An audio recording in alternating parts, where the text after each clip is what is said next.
ಮಂಗಳೂರಿನಲ್ಲಿ ಹಲವೆಡೆ ಮಳೆ ಅವಾಂತರ ಸೃಷ್ಟಿ ಮಾಡಿದೆ. ಹಲವಾರು ಮನೆಗಳಿಗೆ ನೀರು ನುಗ್ಗಿ ಸಮಸ್ಯೆ ಆಗ್ತಾ ಇದೆ. ನಗರದ ಹೊರವಲಯದ ಮರವೂರು ಬಳಿ ಅವ್ಯವಸ್ಥೆ ಆಗಿರುವುದು. ಫಲ್ಗುಣಿ ನದಿ ಸಮೀಪದಲ್ಲೇ ಇರುವಂತ ಮನೆಗಳಿಗೆ ನೀರು ನುಗ್ಗಿದೆ.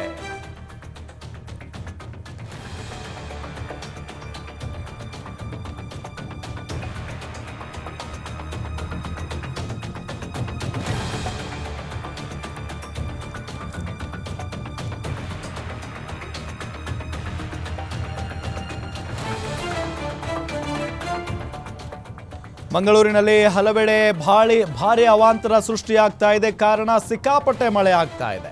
ಹಲವಾರು ಮನೆಗಳಿಗೆ ನೀರು ನುಗ್ಗಿ ಸಮಸ್ಯೆ ಉಂಟಾಗಿರೋದು. ನಗರದ ಹೊರವಲಯದ ಮರವೂರು ಬಳಿ ಅವ್ಯವಸ್ಥೆ ಆಗಿದೆ. ಫಲ್ಗುಣಿ ನದಿ ಸಮೀಪದಲ್ಲೇ ಇರುವಂಥ ಮನೆಗಳಿಗೆ ನೀರು ನುಗ್ಗಿದೆ. ಭಾರಿ ಮಳೆ ಹಿನ್ನೆಲೆ ಸ್ಥಳೀಯ ನಿವಾಸಿಗಳು ಒದ್ದಾಡ್ತಾ ಇದ್ದಾರೆ. ಅವರನ್ನ ಬೇರೆ ಕಡೆಗೆ ಸ್ಥಳಾಂತರ ಮಾಡುವಂಥ ಕೆಲಸವೂ ಕೂಡ ನಡೀತಾ ಇದೆ.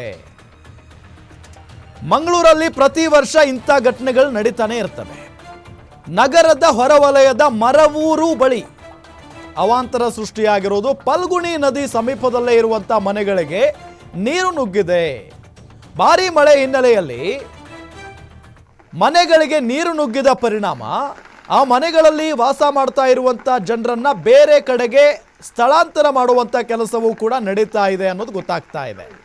ನೋಡಿ, ಒಂದು ಮನೆ ಇದೆ, ಅಲ್ಲಿ ಮನೆಯ ಒಳಗಡೆ ಅಂದರೆ ಆ ಕಾಂಪೌಂಡ್ ಅನಿಸುತ್ತೆ, ಅದು ಕಾಂಪೌಂಡ್ ಒಳಗಡೆ ನೀರು ಹೆಂಗೆ ನಿಂತ್ಕೊಂಡಿದೆ ಅನ್ನೋದು ಗಮನಿಸ್ತಾ ಇದ್ದೀವಿ.